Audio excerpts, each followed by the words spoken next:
Indian economy ক্লাসে সকলকে স্বাগত জানাই এবং আজকে আমরা আলোচনা করব ইকোনমির যে ব্যাংক পার্ট আমরা শুরু করেছিলাম তারই পরবর্তী সিরিজ হিসেবে রিজার্ভ ব্যাংক অফ ইন্ডিয়া এবং রিজার্ভ ব্যাংক অফ ইন্ডিয়ার একেবারে ইন জেনারেল কিছু কথা আজকে আমরা আলোচনা করব। কয়েকটা পার্ট লাগবে রিজার্ভ ব্যাংকের খুঁটিনাটি সমস্ত কিছু জানতে এবং তোমাদের পরীক্ষার জন্য কিন্তু এটা ভীষণভাবে গুরুত্বপূর্ণ এবং সেই মতন করেই নিজেদেরকে যাবতীয় যে কথাগুলি আমি বলছি সেটাকে একটু সুন্দরভাবে নোট ডাউন করে নেবে যাতে তোমাদের পরীক্ষায় তোমরা আনসারটা করতে পারো। দেখো, পলিটি আর ইকোনমির দুটো অ্যাপ্রোচ রয়েছে, সেটা কি তোমার যতটা নলেজ শক্তপোক্ত হবে তত তুমি কনফিডেন্টলি একটা আনসার করতে পারবে। আর সেটা যদি তোমার না হয়, শুধু মুখস্থ বিদ্যার উপরে যদি এগোতে থাকো এই দুটো সাবজেক্টে, তাহলে কিন্তু অপশানগুলো এমনভাবে সাজাবে দেখবে তুমি তোমার যে পরিচিত শব্দ সেই শব্দ অনুযায়ী একদম হুবহু কমন পাওনি। তাহলে এটা যখনই তুমি পাবে না তখন তোমার কিন্তু কনফিডেন্টটা হারিয়ে যাবে, আমি এটা করবো তো আদৌ। আর সেক্ষেত্রে গিয়ে কিন্তু বড় বড় ভুল হয়ে যায় এবং প্রচুর নেগেটিভ হয়ে যায়। আর এই কারণেই আমরা এত বেশি এলাবোরেটলি ইন্ডিয়ান কনস্টিটিউশন বলি বা ইন্ডিয়ান ইকোনমি বলছি সেইটাকে পড়াশোনা করছি এবং টাইম লাগছে। ওই জন্য তোমাদের সবাইকেই বলা যে শুধুমাত্র নোট নোট নোট নয় বা পিডিএফ নয়, তোমরা একটু লিখে লিখে সময় দিয়ে বুঝে তোমার নিজের অ্যানালিটিক্যাল যে ভিউ সেইটাকে একটু এক্সপ্যান্ড করার চেষ্টা করো, নিজের চিন্তা ভাবনা দিয়ে সেটাকে ম্যাচ করানোর চেষ্টা করো যে আদৌ মিলছে কিনা। দুটো পড়ার বিষয় হচ্ছে এইরকম এবং তুমি ডিসক্রাইব করতে পারছো কিনা এইগুলি বিষয় পড়ার সময় মানে রেখে তোমাকে পড়াগুলি কিন্তু এগোতে হবে। তবে এই দুটো সাবজেক্টে একটা সময় ভালো স্কোর করতে পারবে, দেখবে তখন সোজা মনে হয়ে গেছে। না পড়ে গেলেও তুমি 100-র মধ্যে 70 পাবে না, এরকম হতেই পারে না, এরকম একটা সিচুয়েশনে দাঁড়িয়ে যাবে। তো এইখান থেকে আমরা আলোচনা শুরু করার আগে তোমাদের সবাইকেই বলবো, তোমরা না এই ভিডিও দেখার পরে যারা দেখছো একটা কোনো কমেন্ট করছো না, শেয়ার তো তোমরা করছোই না, সেটা দেখলেই বোঝা যায়। অ্যাটলিস্ট একটা কমেন্ট করো এবং আগামীতে শেয়ার করতে শুরু করো, কারণ যে উদ্দেশ্যটা নিয়ে আমরা এই ক্লাসটা শুরু করেছি সেই উদ্দেশ্যটাই আলটিমেটলি কিন্তু তাহলে ভ্যানিশ হয়ে যাবে। আমি হয়তো দিনের পর দিন ভিডিও দিয়ে যাব, কিন্তু আসলে পৌঁছতে পারবো না কারোর কাছে যদি তোমরা না একটু এখানে ইনভলভ হও। তো সকলের কাছে রিকোয়েস্ট থাকবে একটু শেয়ার করতে থাকো এবং কমেন্ট বক্সে কমেন্টটা করো তোমরা যে তোমাদের ক্লাসগুলি কেমন লাগছে, তোমাদের আদৌ কমপ্লিটলি তোমরা এটার সঙ্গে কতটা সুটেবল লাগছে তোমাদের কাছে, সেটা নিয়ে একটু কমেন্ট করো, তাহলে ভালো লাগবে আমাদের ওইখান থেকে আমি যে ক্লাসটা করাচ্ছি। কারণ এটা তো সামনে বসে বসে কোনো ক্লাস হচ্ছে না, যে কারণে আমি কিন্তু একেবারে মুখ দেখে ইন্টারাক্ট করতে পারছি না, বলতে পারছি না। তোমাদের কমেন্টটা দেখলে আমরা একটা এনার্জি পাবো, হ্যাঁ, যে আগামী আরও 5টা ভিডিও করি, আরও 5টা ক্লাস করি। এবার এই যে reserve bank of India start করছি, ইন জেনারেল একটা পার্ট আজকে আমরা করবো। দেখো, প্রথমেই ভারতবর্ষে এই একটা সেন্ট্রাল ব্যাংক জরুরি, সেই প্রয়োজনটা যিনি উপলব্ধি করেছিলেন তিনি হলেন ওয়ারেন হেস্টিং, সেই ইস্ট ইন্ডিয়া কোম্পানির আমলে সেই সময়। তাহলে ওয়ারেন হেস্টিং প্রথম সেন্ট্রাল ব্যাংকের কথা চিন্তা করেছিলেন ভারতবর্ষের বুকে, কিন্তু এর পরে প্রায় আরও বহু বছর পেরিয়ে গেছে। একেবারে স্বাধীনতার কিছু বছর আগে ব্রিটেনের রানীর শাসনকালে ব্রিটেনের পার্লামেন্টের পক্ষ থেকে হিল্টন ইয়াং কমিশন নিয়োগ করা হয় এবং সেই কমিশন, দেখো প্রথম কথাটাই বলছে 1926 সালে একটি রিপোর্ট পেশ করে এই আরবিআই এর গঠন সংক্রান্ত। আর সেইটা নিয়েই শেষ পর্যন্ত 1935 সালে রিজার্ভ ব্যাংক অফ ইন্ডিয়া ভারতবর্ষে গঠন হয় 1 এপ্রিল একটা অ্যাক্টের মাধ্যমে। 1934 সালের আরবিআই অ্যাক্টের মাধ্যমে 1935 সালের 1 এপ্রিল, ডেটগুলো লিখবে, 1 এপ্রিল এই আরবিআই ভারতবর্ষে গঠন হলো। কলকাতায় প্রথম যে প্রধান শাখা সেটা গড়ে ওঠে আনুমানিক বলে মনে করা হয়, বিভিন্ন বইয়ে বিভিন্ন রকম রয়েছে, একটা 5 কোটি ক্যাপিটাল নিয়ে ব্যাংক তার কাজ শুরু করে। শেষ পর্যন্ত 1937 সালে আবার এই মূল শাখাটা বম্বেতে স্থানান্তর করা হয়, ঠিক আছে। আর এই যে ভারত স্বাধীনতার আগে পর্যন্ত এটা তার মানে ব্রিটিশদের অধীন ছিল। এবার ভারত স্বাধীন হলো, স্বাধীন হওয়ার পরে আবারও একটা ডেট ভীষণভাবে জরুরি, 1949 সালের 1 জানুয়ারি, তোমরা এর আগেও আমি পড়িয়েছি, 1949 সালের 1 জানুয়ারি এই ডেটে এটাকে ন্যাশনালাইজড করা হয় এবং ভারতবর্ষের সেন্ট্রাল ব্যাংক হিসেবে, ভারত সরকারের ব্যাংক হিসেবে কাজ করবে, এই একটা তকমা আরবিআই এর হলো। তো এই পর্যন্ত পেলাম। এবার দেখো, এই যে আরবিআই এর কথা আমরা বলছি, সেই আরবিআই সম্পর্কে কিছু আবারও ইন জেনারেল কথা নিয়ে আমরা এবার এগোবো। সেগুলো কি কি?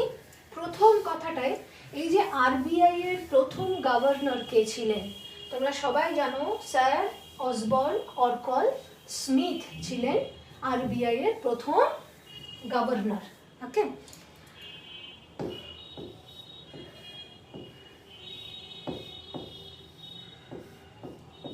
প্রথম ভারতীয় গভর্নর যদি বলি তাহলে সিডি দেশমুখ। কিছু জিকে টাইপের কোশ্চেন তোমরা একটু এখানে মাথায় নেবে। এবং একমাত্র প্রাইম মিনিস্টার ভারতবর্ষের যিনি গভর্নর ছিলেন আরবিআই ডক্টর মনমোহন সিং। এই কথাগুলি কিন্তু আমাদেরকে মাথায় নিয়ে এগোতে হয়। এবার এই যে আরবিআইতে কিন্তু কোনো রকম কোনো পার্সোনাল অ্যাকাউন্ট খোলা হয় না। এবার এটা 1934 সালের যে আরবিআই অ্যাক্টের মাধ্যমে আরবিআই গঠন হয়, সেই অ্যাক্টে কিন্তু বলা ছিল না যে পার্সোনাল অ্যাকাউন্ট খোলা যাবে না, বরং যেহেতু ইন্টারেস্ট রেট কিছু দেওয়া হয় না সেই জন্য পার্সোনাল অ্যাকাউন্ট খোলা হতো না। একমাত্র ব্যক্তি শ্রী জগন্নাথন স্যার, যার এই পার্সোনাল অ্যাকাউন্ট আরবিআইতে ছিল, যিনি গভর্নরই ছিলেন আরবিআই এর। এমনকি এমপ্লয়ীদেরও কিন্তু অ্যাকাউন্ট আরবিআইতে খোলা হয় না, অন্য ব্যাংকেই খোলা হয়, যাতে স্যালারিটা সেখানে নিতে হয়। তো এটা আগে থেকে বলা ছিল না খোলা যাবে না। 2002-03 সালে গিয়ে অর্ডার ইস্যু করে আরবিআই যে যেহেতু কমার্শিয়াল ব্যাঙ্কগুলি বা দেশের সমস্ত ব্যাংকের ব্যাংকার আরবিআই, তো কমার্শিয়াল ব্যাঙ্কগুলির সঙ্গে কোনো কম্পিটিশনে আরবিআই যেতে চায় না, এই কারণেই কোনো পার্সোনাল অ্যাকাউন্ট আরবিআইতে খোলা হবে না বলে অর্ডার ইস্যু হয়। তাহলে আরবিআইতে অ্যাকাউন্ট কারা খুলতে পারেন? আরবিআইতে অ্যাকাউন্ট খুলতে পারে সেন্ট্রাল গভর্নমেন্ট, স্টেট গভর্নমেন্টের কোনো ডিপার্টমেন্ট, বিভিন্ন ব্যাংক, এরা অ্যাকাউন্ট খুলতে পারেন। তো এই কথাগুলি আমাদেরকে মাথায় নিয়ে এগোতে হবে। এবং পরবর্তী যে পয়েন্টটা তোমরা মাথায় নেবে সেটা কি, আরবিআই এর এমব্লেমটা কি। তোমরা সবাই জানো আরবিআই এর এমব্লেম হচ্ছে মূলত Panthera Tigris before a palm tree, এটা বা royal Bengal tiger before palm tree, এটা হচ্ছে মূলত এমব্লেম। আরবিআই এর নিজস্ব প্রিয়াম্বেল রয়েছে, কারণ এখানে একটা মনে রাখতে হবে, আমরা বারবার উল্লেখ করছি সেন্ট্রাল ব্যাংক হিসেবে সেন্ট্রাল গভর্নমেন্টের হয়ে কাজ করে। তার মানে এই নয় যে সেন্ট্রাল ব্যাংক একেবারে নিজের মতন করে আরবিআইকে ব্যবহার করে, তা কিন্তু নয়। আরবিআই এর মানে নেতৃত্বে বা আরবিআই এর ওপরে কিন্তু দেশের যে ফিনান্সিয়াল সিস্টেম, সেই ফিনান্সিয়াল সিস্টেমের গুরুদায়িত্ব রয়েছে। এবং গভর্নমেন্ট বা সরকার যে কোনো সময় পরিবর্তন হতে পারে, এবং কোনো সরকারের যে ফিনান্সিয়াল নীতি সেটা যদি কোনো রকমের ভুল হয় তাহলে কিন্তু গোটা দেশের ক্ষতি হয়ে যেতে পারে। সেইখানে সেই হালটাই ধরে আছেন আরবিআই। অতএব একেবারে এই নয় যে আরবিআই কেন্দ্রীয় সরকারের কথা মতোই চলেন। স্বতন্ত্র স্বাধীন দেশের ইকোনমিক যে যা কিছু চলছে, যা কিছু ঘটছে, ফিনান্সিয়াল যে মার্কেট বা দেশের যে টোটাল ইকোনমিক অ্যাক্টিভিটি, সেই পুরোতে কিন্তু আরবিআই এর গুরুত্বই সব থেকে বেশি। তো এই কথাগুলি নিয়েই আমরা পরবর্তী যে পয়েন্ট সেটা কিন্তু এগোবো, যে এই যে আরবিআই এর যে অফিস সেট আপ, সেই অফিস সেট আপটা ঠিক কীরকম। দেখো, আরবিআই এর যে সেন্ট্রাল যে অফিস, সেই পার্টটা হচ্ছে আমরা সবাই জানি মুম্বাইতে হেডকোয়ার্টার বলছি, এবং সেখানে গভর্নর বসেন এবং সেখানেই কিন্তু মূলত পলিসি নির্ধারণ হয়। বাকি 4টে লোকাল রয়েছে বা লোকাল অফিস রয়েছেন, সেই 4টা যেগুলোকে তোমরা রিজিওনাল হেড বলো বেসিক্যালি, তাহলে সেই 4টাই হচ্ছে যে দিল্লি, বম্বে, চেন্নাই, কলকাতা, সেখানে ডেপুটি গভর্নররা বসেন। এছাড়া আরও রিজিওনাল অফিস হিসেবে রয়েছে 19টা, এবং 9টা সাব অফিস রয়েছে, 3টে আদার আরও অফিস রয়েছে। এতগুলি অফিস সেট আপ, এবং এছাড়া 2টো কলেজ রয়েছে, ব্যাংক স্টাফ কলেজ চেন্নাইতে রয়েছে, এবং এগ্রিকালচার বা নাবার্ড রিলেটেড আরেকটি পার্টের কলেজ রয়েছে, সেটা হচ্ছে পুনেতে রয়েছে। তো এই মূলত যে স্ট্রাকচার সেটা পেলে। আর আরবিআই এর যে বোর্ড অফ কন্ট্রোল, সেই বোর্ড অফ কন্ট্রোলের সদস্য সংখ্যা 16 জন। সেই 16 জনের মধ্যে এই যে লোকাল বোর্ড মেম্বার, তারা 4 জন থাকবেন। আর দ্বিতীয় হচ্ছে ফিনান্স মিনিস্ট্রি থেকে 2 জন থাকেন। আর গভর্নমেন্ট অফ ইন্ডিয়া তারা 10 জন পাঠান মনোনয়ন করে। তো এই মিলে 16 জন মিলে বোর্ড অফ কন্ট্রোল গঠন হয় আরবিআই। এই স্ট্রাকচারটা পেলাম, এবং ফাইনালি আজকে আমরা শুরু করব একটা পয়েন্ট। আরবিআই এর ফাংশন থেকেই তোমাদের সব থেকে বেশি কোশ্চেন আসে, এবং সেই ফাংশনের প্রথম কতগুলি ফাংশন আমরা সবাই জানি, এর আগে আলোচনাও করেছি। দেখো, প্রথমেই আমরা বলি যে কেন্দ্র সরকারের ব্যাংক হিসেবে কাজ করে।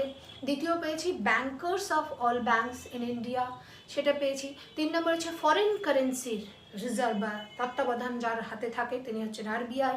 এবং এর সঙ্গে আমরা জানি যে মনিটারি পলিসি ডিসাইড করে, এবং একই সঙ্গে ফিনান্সিয়াল মার্কেটের মনিটরিং বা সুপারভিশন করে, এবং ফাইনালি বিভিন্ন ডাটা কালেক্ট করে সেটাকে পাবলিশ করা। আর ইস্যুয়ার অফ কারেন্সি, আমাদের মার্কেটে যত কারেন্সি আসে সেই ইস্যুয়ার অফ কারেন্সি মূলত আরবিআই এর দায়িত্বে থাকে। কিন্তু এখানে ছোট্ট একটু টুইস্ট আছে, সেটা নিয়েই আজকে আমরা আলোচনা করে আজকের ক্লাস শেষ করব। সেটা কি ইস্যুয়ার অফ কারেন্সি।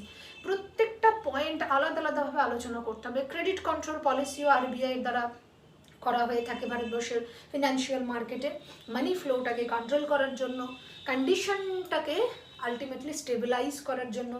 তো এইখানে আমরা প্রথমে আজকে পড়বো ইস্যুয়ার অফ কারেন্সি। দেখো, ভারতবর্ষের স্বাধীনতার পরে কারেন্সি ইস্যু হয়েছে মূলত সেই সময়ে আনা আর পাই সিস্টেমে, তারপরে ধীরে ধীরে এখন বর্তমানে ডেসিমাল সিস্টেম প্রচলিত। আর এখানে এই যে আমরা দুরকমভাবে আসে কয়েন আর হচ্ছে কারেন্সি নোট, এই দুরকমভাবে আসছে আমরা পাচ্ছি।